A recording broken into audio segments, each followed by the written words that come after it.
Hello and welcome back to the Client Code podcast. My name is Carol Kabale, and today we have Annalisa here. And you guys, I know, you're tired of me saying it, but you're actually not ready. This is the actual episode that you want to listen to. Forget about the rest. This is the one. I know you're tired. I know I say it every time, but I promise you, this is the episode you need to listen to. This is the one that's going to make the difference. But before we dive in, let me welcome Annalisa to the Client Code podcast.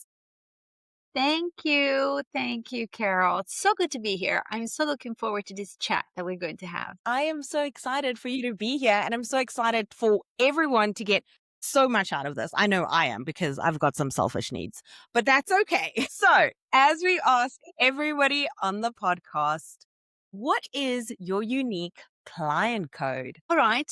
Well, I would say that the best way to describe it is that I help people work, get unstuck, and start flowing again in what they're supposed to be doing every day. Mind you, I work with solopreneurs or small business owners or team leaders. So it's very much in the context of every day showing up for your business.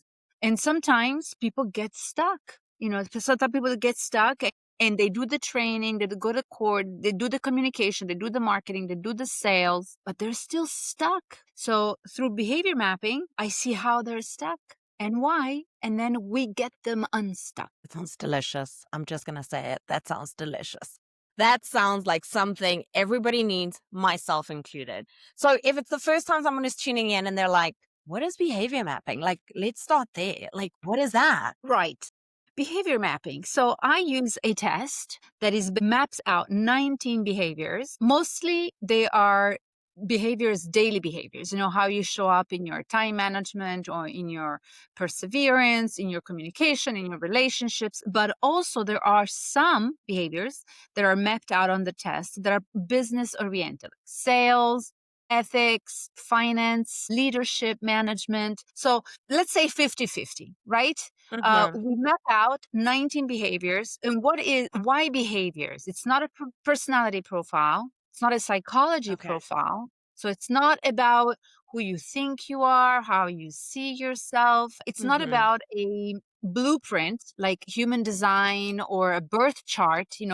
You come to Earth with a certain spiritual karmic blueprint, right? Yeah. So it's not that either. It's really how you show up. So if you're someone, to give you an example, if you're someone who comes to me because you're stuck, you're launching your own business, maybe you're 6 months into it, and it's really tough and you don't know why you're not getting any clients, and you're doing the marketing, you're online, you're doing, you think you're doing everything right. So I'm like, okay, let's map out the test. So let's do the test. Okay. And what comes out of this is that maybe you are a little bit introvert, you are not proactive in opening opportunities. You are not proactive in searching for relationships. You do the easy marketing, the one maybe where you don't have to drop on videos or where you don't have to do things, that put you underneath the spotlight. This is actually preventing you from creating a network of humans online,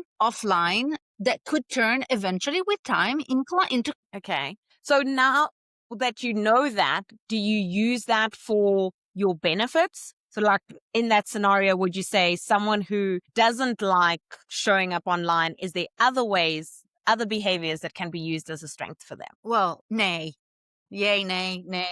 It's a no. Sorry, guys. Try to find you an easy way out. It's a no. No, it is. What helps though is actually, I had this just yesterday. I had this great, she's super prepared health coach.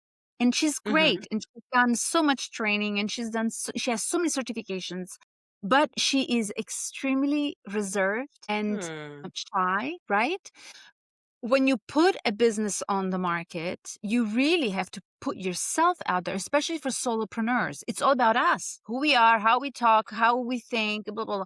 So it's all about being out there. And when she saw that she was sabotaging herself, she called it imposter syndrome. But I said, let's give it another name. You're shy. Yes.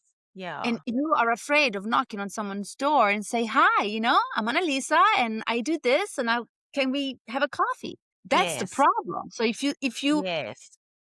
normally introversion, I know because I am an introvert by heart, by my heart, I'm an introvert, but I've had to kind of reframe that. So I know the difficulty, but as an introvert, you automatically think that, nobody's going to open the door for you and nobody's going to say yes to you. And so instead of putting yourself out there for this possible rejection, you just don't do Hmm. it. So it's Yeah. really rewiring that behavior very gradually, very safely, because, you don't go from being an introvert to an extrovert and promoting yourself and doing really aggressive proactive self-marketing one day to the next. Overnight. Yes. So it takes a little bit of time, but she saw it. Now, to answer your question, no, there are no other ways to do marketing. You have to develop a feeling of safety with being out there. So that's what Mm. we work. But because the person sees it, she's got the product, the pricing, she's got the vision, she's got the goals, she's got the knowledge, she's competent, she's got everything. And really, this is the one thing to fix. Hmm. If your project is important to you, you'll fix it. You know what? I love saying this to my husband all the time. And as you said, it just was popping in my head. Expensive is relative. It's relative. If something is important to you, you will go and get it. You will go and do it. If you know that thing is going to help you in whatever way it is going to do, you don't care if it costs $1 or $1 million, or you have to, I don't know, climb a mountain to get it. It's relative because it's that important to you. So I completely and wholeheartedly understand when you say it. Like, when you put it in that perspective, you're like, well, if I don't, the other side of it is not good. It's like, and no one wants that. No one wants that And failure. in this, I've taken this example because it just happened yesterday, but No it could be worries. discipline, it could be time management, it could be assertiveness in sales communication. So behavior mapping, this test allows me to see how you actually show up, not how you think you show up, how you actually show up. And then when I deliver it back to you, you're like, oh, how do you know that? Well, you told me because I see you answer the question and you have told me and now I see it. And then they see it. So there is a shift between what they think they do and what they actually do. Okay. And And that's once really, you understand, it is really powerful, because once you know where the issue is, then I guess my question becomes, well, how do we fix it? Because it feels like we need to develop a new habit.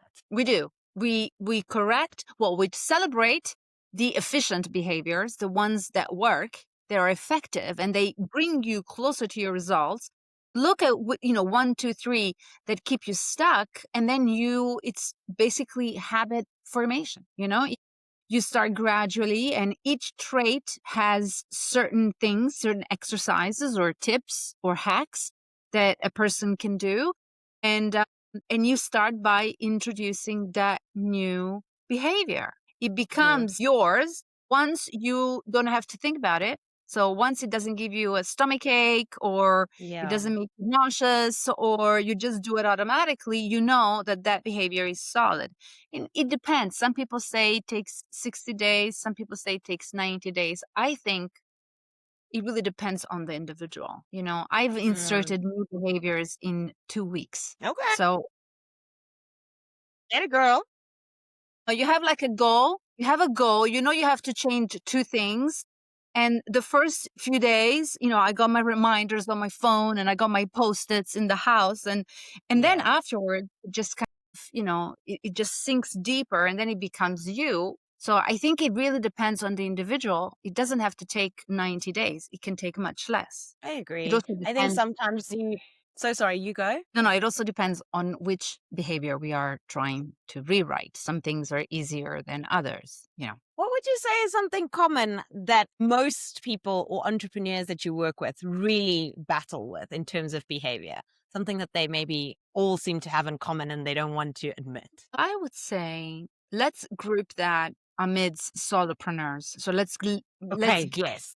let's take one category, right? Like solopreneurs. Let's narrow that down into female. We are Solopreneurs. women. So let's Yeah. just women solopreneurs, they usually have in common the assertiveness part of it. So the Hmm. amount, so they will be disciplined, maybe they will have vision, they will have a project, they will have their goals, but how assertive are they in going towards those goals? I Hmm. feel that mostly they're kind of stuck in this softer voice, which is great because it's, it's the feminine, it's a feminine quality. We don't need to shout. Our Yes. voice is powerful even if it's not loud, but it needs to Yes. be assertive, clear. And in sales, I feel like that you asked, the ones that I've worked with, most of my female solopreneurs struggle with declaring their worth and Yes. I asking would for hear that. that.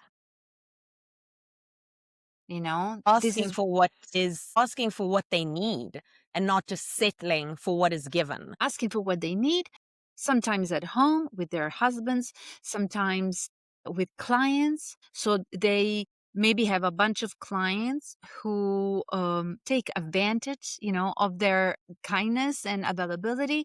And that's a lack of boundaries, which comes from a lack of assertiveness. And I see that in one or two pieces of the diagram, in one of two angles of the diagrams, I see this happening. And this, I would say, is the most common trend, I That you would see say. there. Okay.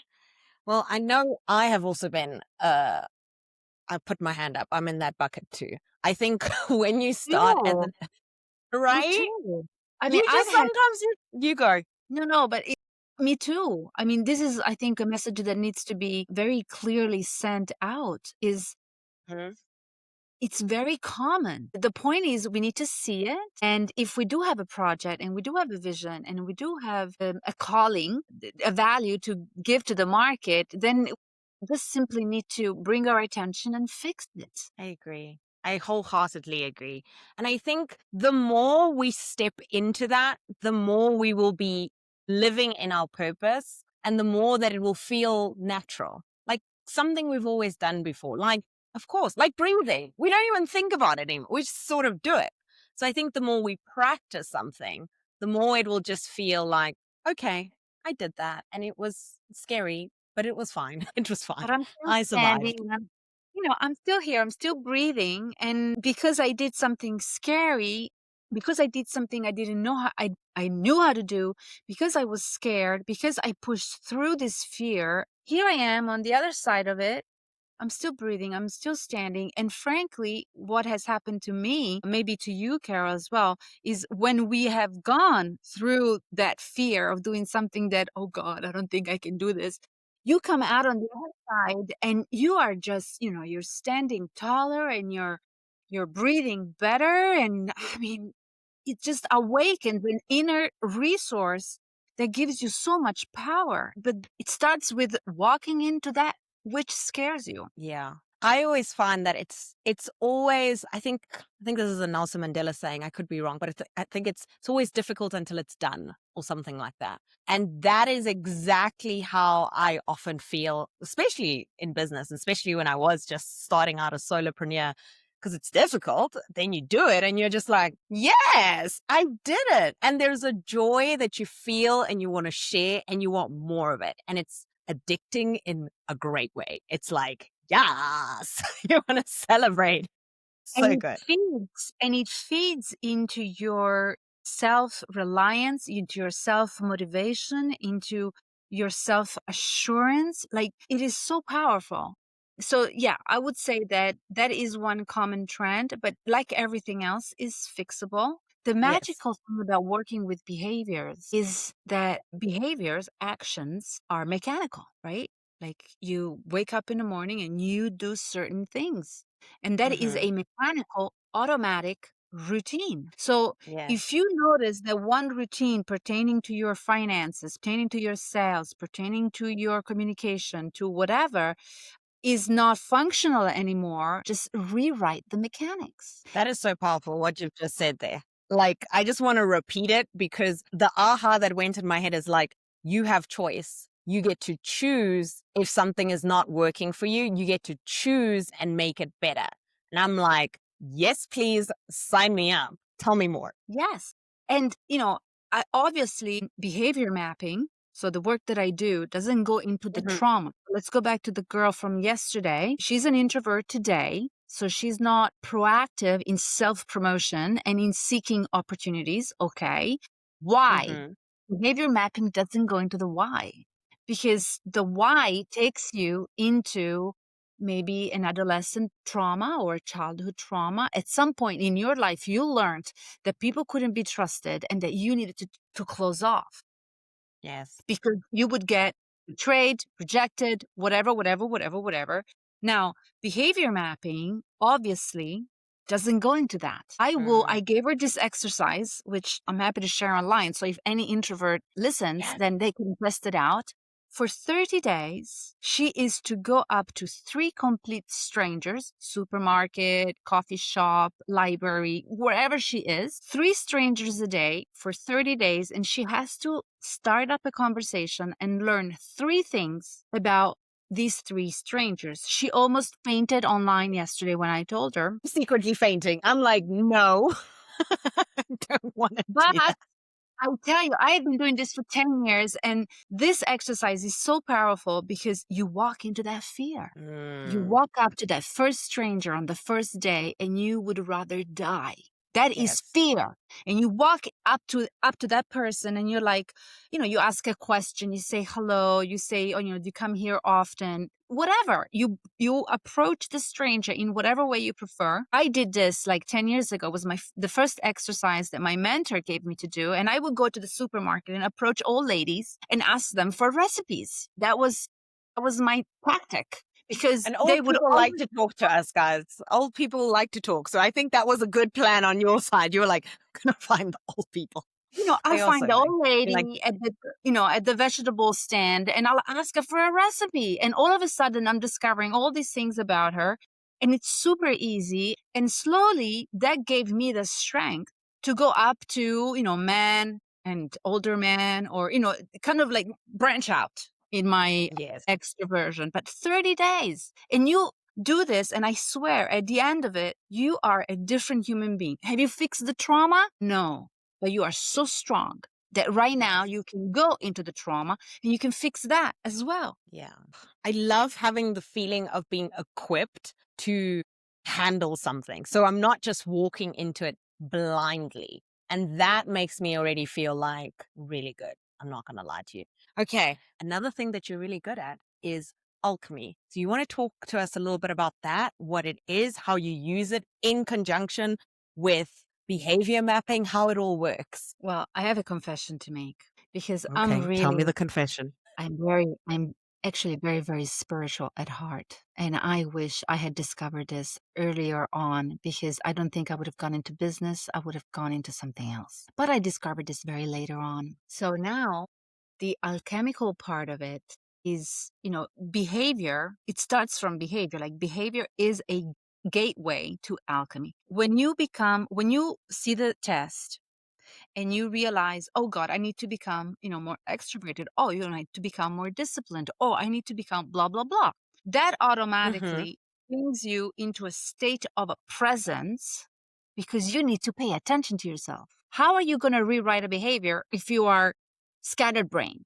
You need to be Correct. present and catch yourself when you fall into the old habits while you are trying to rewrite the new habits. This presence creates a process of complete self awareness that sheds light into the traumas behind it, the emotional blockages behind the behavior. So if you dare to stay present, change the behavior, rewire the mechanics, okay, slowly the mechanics will be like a little light bulb that lights up in the middle of the tunnel that shows you where Mm-hmm. the efficient behavior came from in the first place. And if you Wow. are willing to stay there in that tunnel as all this information comes through, for example, my transformation around money was this. I came from a bit of a socialist family background and I've always been a capitalist at heart.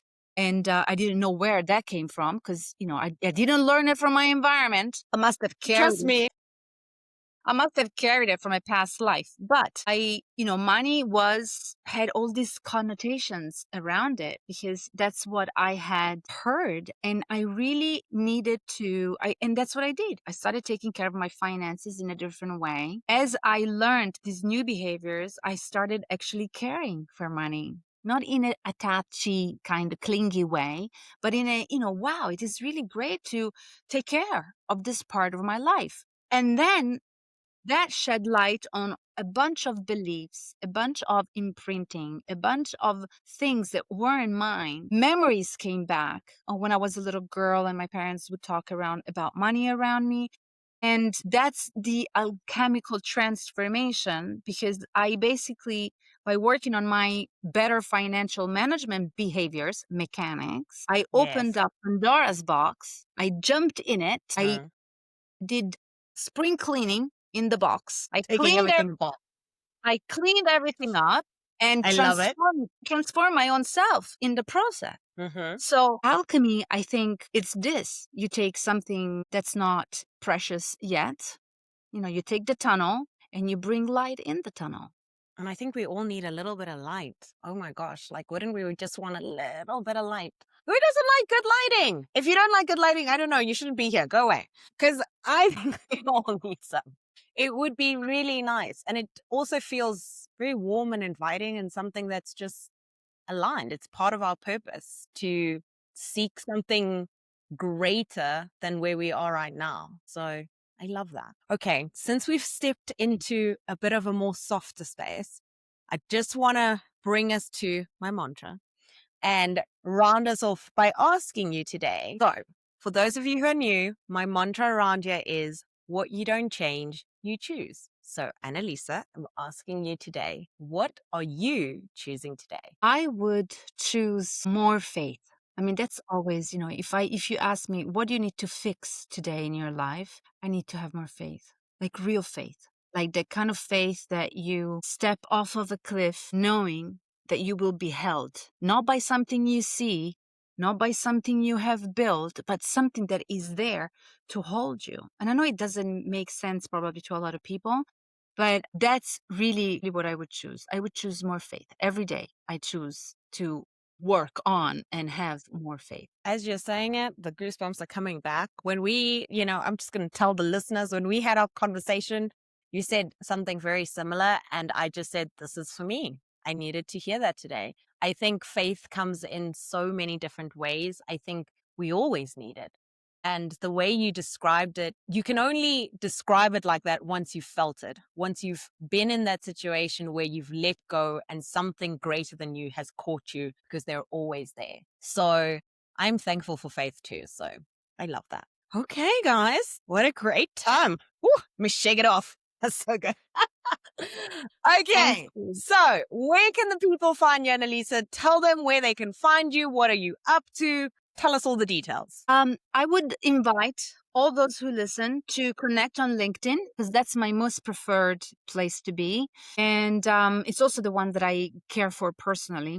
So you find me there on LinkedIn. Also, if you're interested about discovering how this tool can make a difference in your coaching business, in your consulting business, reach out and I'll share how it works. Share the love. Yes. Reach out to her, guys. Figure out what could be improved, what we can tinker with, what mechanics we can put into place to make next year or even this year your best year yet. I'm excited. And once you reach out and you make those changes, tag me. I want to see everything. I want to see all the improvements. What a great, great show. Thank you so much for being here, Annalisa. I really, really enjoyed it. Thank you so much. Thank you so much, Carol. Thank you. Thank you. And guys, thank you for listening. As always, my name is Carol Cavale. This is the Client Code Podcast, and I will see you on the next one. Bye.